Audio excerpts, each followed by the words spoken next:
My name is Bob Belford. I'll be chairing this second session on soil management. For this session, the theme is very much about water repellents. It's been a problem in WA for many years. I'm sure you're all here because you're aware of the problem. You're also aware that there are no simple solutions, and you've probably picked up that there's a lot of interaction between the water repellents per se and any other management regime you put in. So today we have two papers which will look at both aspects of these problems on water repellents. The first paper is to be given by Craig Scanlan. Craig's a MURES graduate, after which he joined the graduate recruitment program at DAFWA, completed a PhD at UWA, and I should note that the PhD won the Stevens Award for the best PhD in soil science in Australia in 2009, so I think that's an excellent credential to have on a CV. Craig since returned to the Department of Ag and continues to work on a range of crop nutrition projects and is contributing to this work on water repellents. So I'll hand you over to Craig now.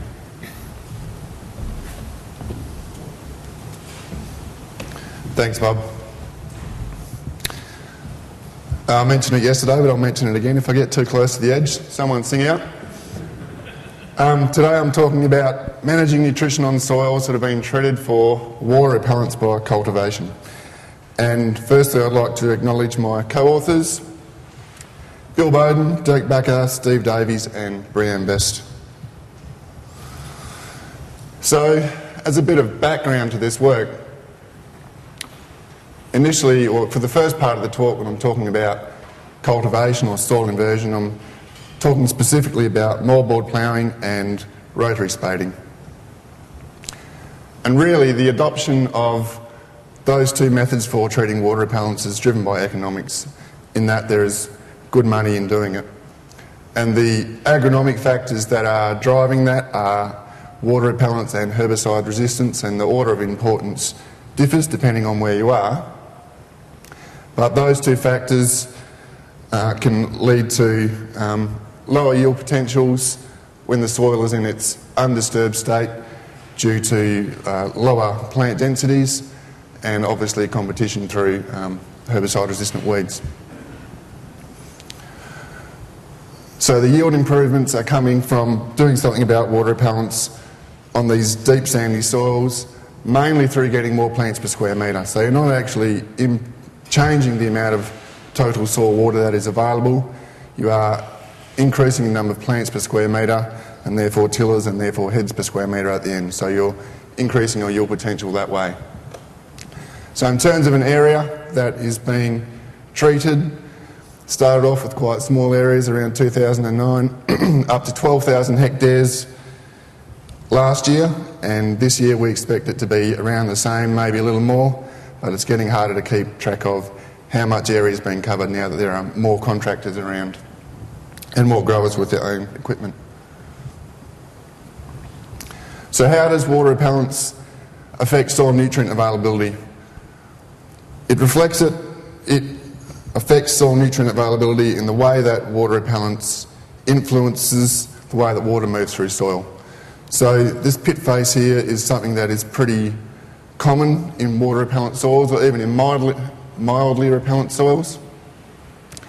If you dig a bit of a pit, you'll find often a wet patch underneath the row where the row has funneled a bit of water, but bone dry in between. You can just see the white dusty soil there in the interrow. And what you will find is water coming out in seams at depth. In this case it's only 40 centimetres or so, and sitting on top of a gravelly clay layer, and often these soils wet from the bottom up. From a nutrition point of view, the surface wetting or not wetting evenly is important because in most cases that makes up the bulk of the nutrient supply that your crop takes up, for N, P and K especially. And if that soil is dry, then the roots can't access it, A, because there's no reason for roots to go into dry soil, there's no water or nutrients there, but also if they have been into some soil that's dried out, the rate of diffusion of nutrients to the roots goes down by orders of magnitude.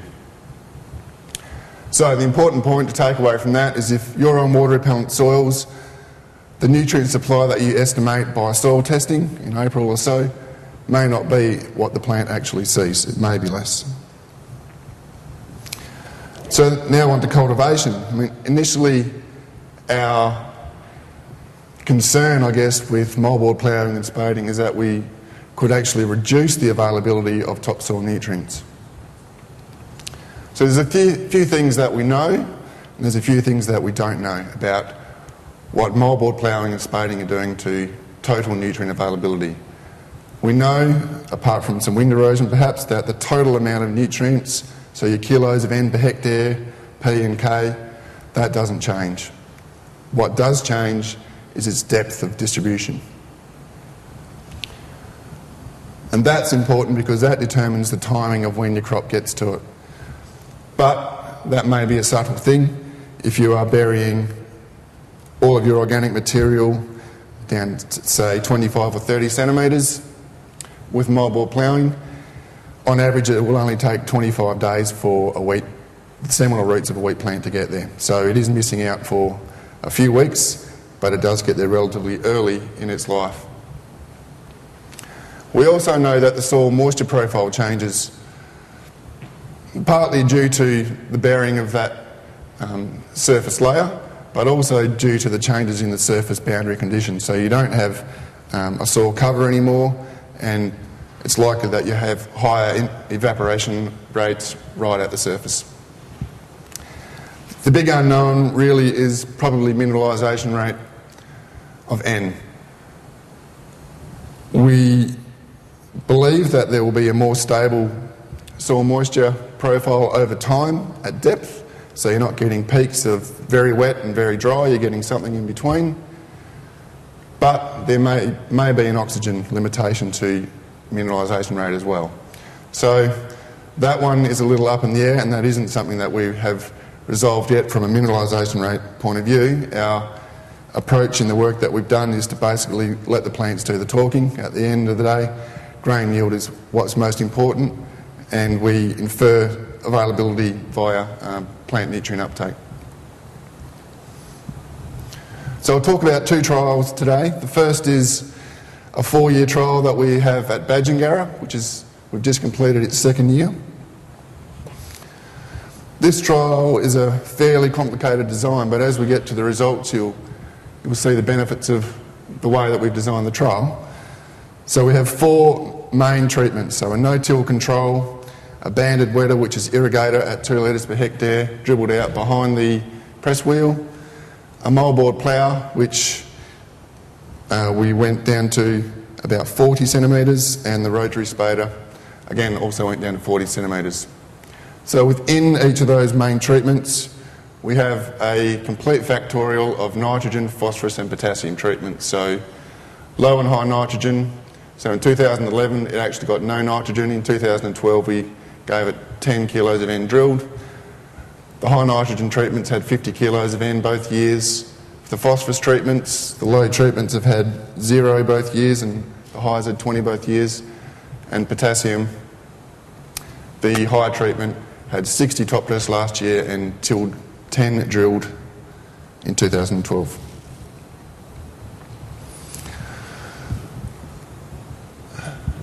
So, what have we done to the background soil supply by tillage? If we start from the left-hand side and look at the organic carbon profiles first, the nil is the line in green, so we've started off with about a 0.9 organic carbon in the surface, which is quite typical. And then that steps down to 0.4 or so, then 0.2, and again that profile is pretty typical. But by moldboard ploughing, the red line, we've dropped the surface down to about 0.4, but we've got a bulge at 10 to 30 centimetres. So the bulk of that organic material that was on the surface is now distributed within that 10 to 30 centimetre layer. And by spading, we've ended up with some sort of gradational profile where we've almost got an average between the two. So we have reduced the surface concentration and slightly increased the subsurface concentration. So that behaviour of redistribution of nutrients, a similar similar thing has happened for pH and for coal well K as well. And that's because they all, in a sense, shared a similar profile in that they had much higher concentrations in the surface and low concentrations below. Phosphorus, though, is a bit different. At that site, the coal well P was around 23 or 24, down to 20 centimetres in its native state, or before we turned up, and at 15 milligrams per kilogram below that. And after moldboarding and spading, we've ended up with basically the same phosphorus profile in the top 20 centimetres. And that's because the plough is bringing up basically soil that is basically the same phosphorus concentration. So it's a nice coincidence in that we now have the same P concentration but different wettability in the surface to look at the impact of wettability on soil P concentration, soil P availability.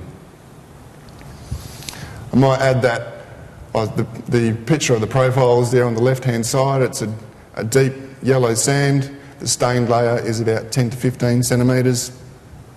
The pH at that site is generally pretty good in terms of the subsoil pH. And we actually targeted a site that wasn't a pale, deep sand because we were conscious that our work was to date had focused mostly on those soils, and water repellence is occurring on soils apart from that, so we wanted to increase the breadth a bit. So we've actually got a site that has a moderate to reasonable nutrient profile. While we've changed the soil chemical properties, we've also had an enormous effect on soil physical properties. So the picture in the background is about 3 to 4 weeks after seeding in 2011. I think the moldboard ploughing happened on a Friday.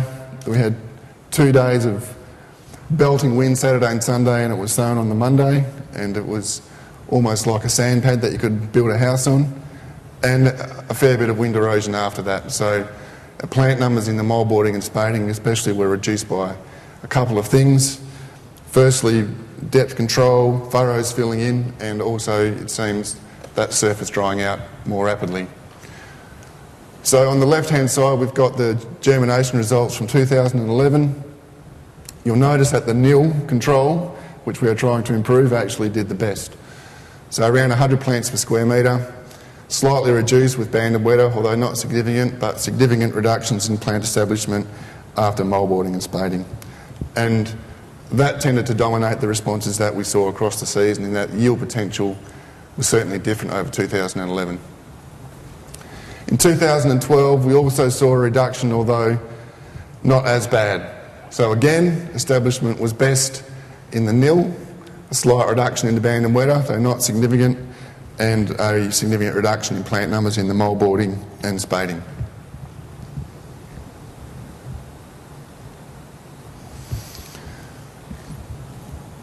It seems that part of that explanation is about soil water. So these are soil water measurements taken 8 weeks after seeding in 2011. Each of those box and whisker plots is a summary of 240 data points. And I think our technical staff cursed me 240 times 8 each time they took one on that particular trial. But it's shown us something really important. On the left-hand side, we're looking at the surface 0 to 10 centimetres. The nil and the banded wetter, so these are the undisturbed surfaces, are significantly wetter than the moldboard and the spading. So a difference of around 5 to 7% or so volumetric water content.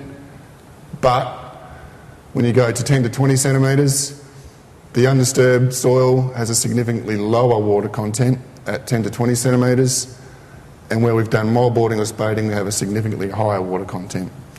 So that in part explains the differences that we're seeing in establishment, but it also explains some of the differences that we're seeing in soil nutrient availability. It seems that these nutrients that we've buried by moldboarding especially are in wet soil for longer and seem to be more available over the course of the season. So on the left-hand side we have results from wheat in 2011, and the grey shaded box is where nil N was applied in 2011, and the black is 50 kilos of N.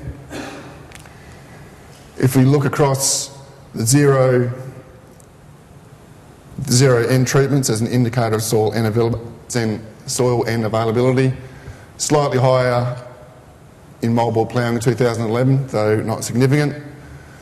But in 2012, and this is quite surprising, a significant increase in soil N uptake at flowering in the moldboard compared to the nil. And I say it's surprising because in year 2 we expect that cultivation effect to have gone, so that rapid mineralisation, rapid or large amounts of nitrate being released and rapid root proliferation. And what we're seeing is that the crop is now able to see a lot more N. And that probably comes from 2 sources, or there's 2 reasons for that possibly. The first is likely that there is greater mineralisation because it is wet for longer. And the other is root proliferation around that band of organic matter. So in that you are producing more and doing a better job of capturing the nitrate that's released.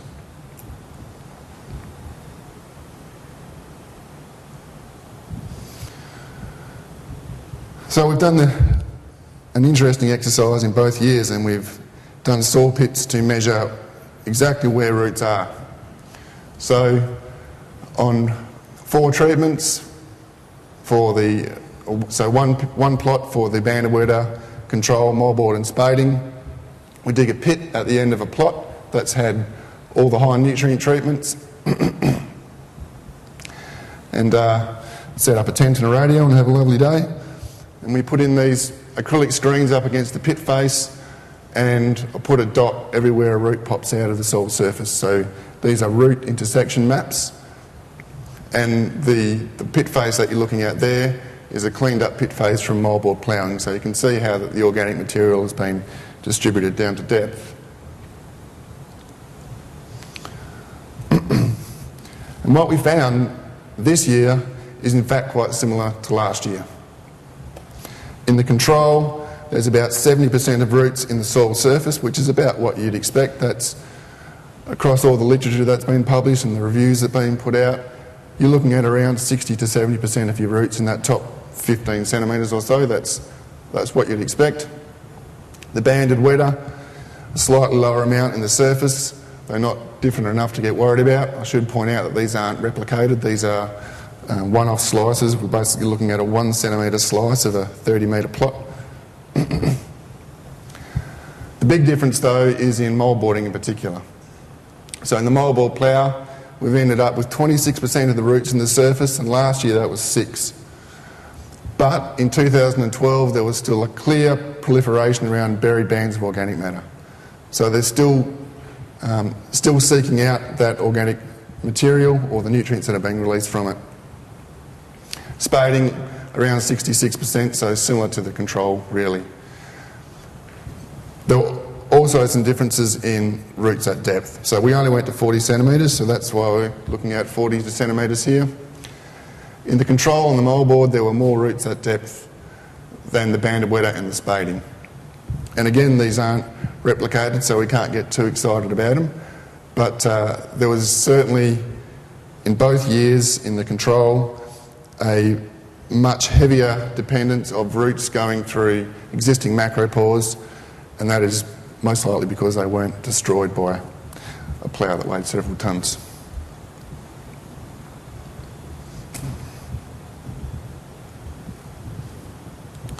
So now through to grain yield. So this is wheat grain yield in 2011. If we start from the left-hand side, the black on the nil treatments, we're looking at no fertiliser being applied, and the red lines where we've added 60 of K. So we move across to the next 2, we've added 20 of P, and the blue line is where we've had 20 of P and 60 of K. So basically very little response there. This is in the control. And then as we keep moving across to the right, the blue and purple lines, or blue and pink, sorry, we've now had 50 of N, and that's plus or minus K. Small yield improvements, but when you get to 50 of N and 50 of P, you start seeing large responses in the nil. So it is certainly showing big responses to those nutrients, and a similar pattern in the banded weta.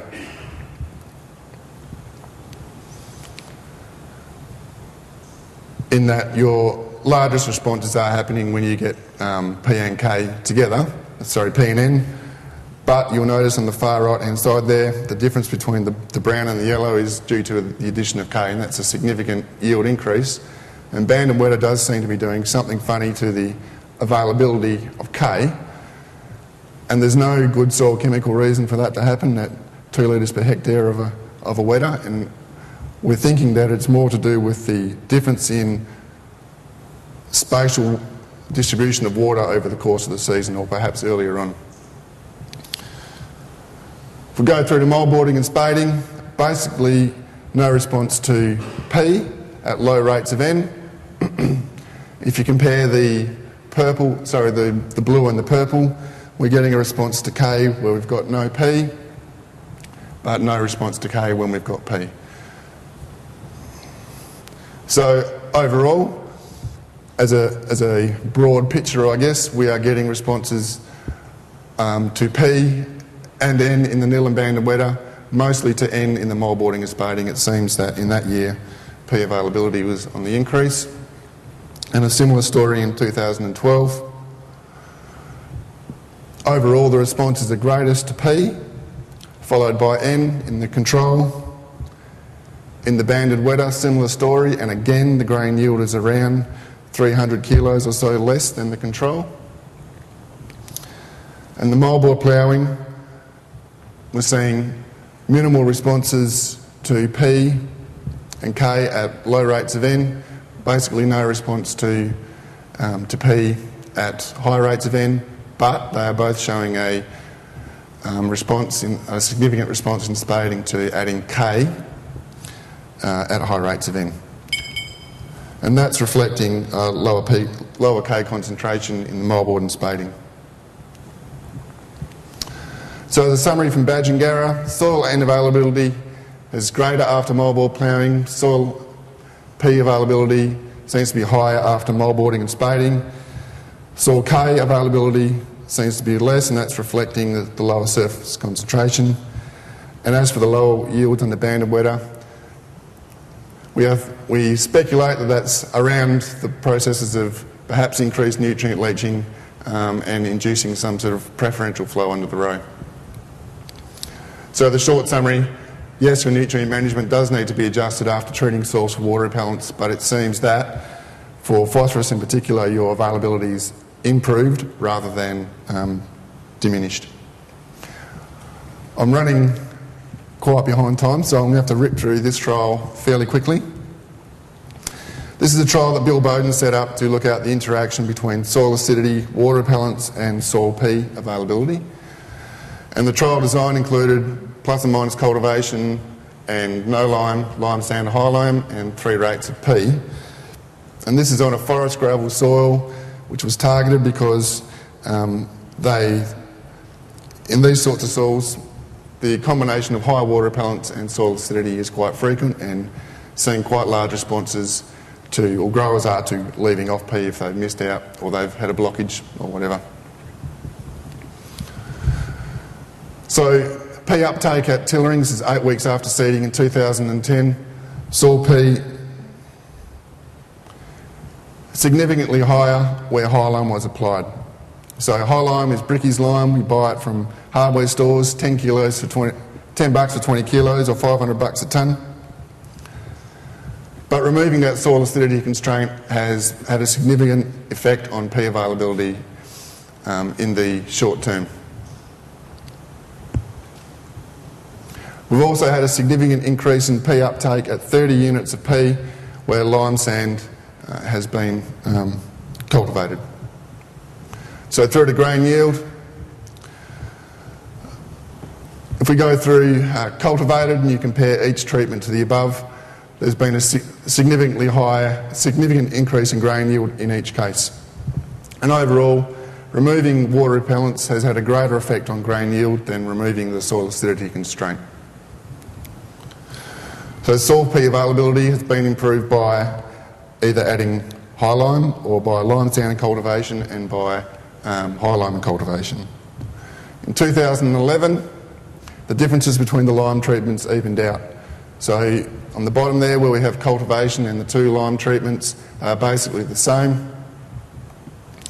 Where you have no cultivation and you put out lime, you're getting about a 400 to 500 kilo yield benefit in that second year. So again, similar story, cultivation seems to be having a slightly bigger impact than removing the pH constraint on its own. Now through to 2012, overall, the treatments applied in 2010 had no effects on residual P. If they did, we would expect to see differences in grain yield between treatments that had no P fertiliser applied in 2012 and those that did. So the grey lines had no P applied last year and the black lines did. So overall, within each of those treatments, the P rate applied basically had no effect on grain yield measured that year. And sort of to be expected in a fairly high sorbing soil. The red and the blue numbers in each are the averages of, the red is the average of no P and the blue is the average of the P treatments. So overall we're getting about a 700 kilo per hectare response to putting out P regardless of the history. Okay. So dark in summary, in the short term there was a difference between the high lime and the lime sand, although they were equivalent in year 2, and in the long term it seems that by removing the water repellence and acidity constraint, we're changing yield potential, but we're not necessarily changing soil P availability. So key messages out of this. The method for managing water repellent soils does matter, in particular moldboard ploughing on the sandy soils. The impact of spading seems to be less. And the one-way plough that was used on the gravelly soils, its long-term impact is via increasing yield potential, though not necessarily soil P availability.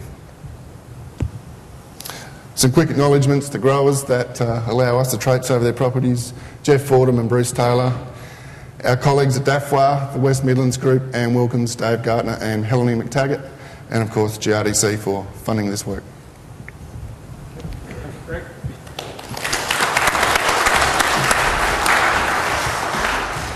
We've time for 1 or 2 questions. There's 2 microphones. Chris Gazy, 2 questions at the front to start with, and then we'll go to 2 over there with Peter. I just wanted to ask about your experience with moldboarding, and have you seen people do it badly, and what have they done and what went wrong? Personally, no. If Steve Davies is in the room, he's the one to talk about it. Steve? Could you repeat the question? Can you just, I didn't hear it over here too also. Whether you've seen moldboarding done badly, and what did they do wrong and what went wrong? Oh yeah, we've certainly seen it done badly.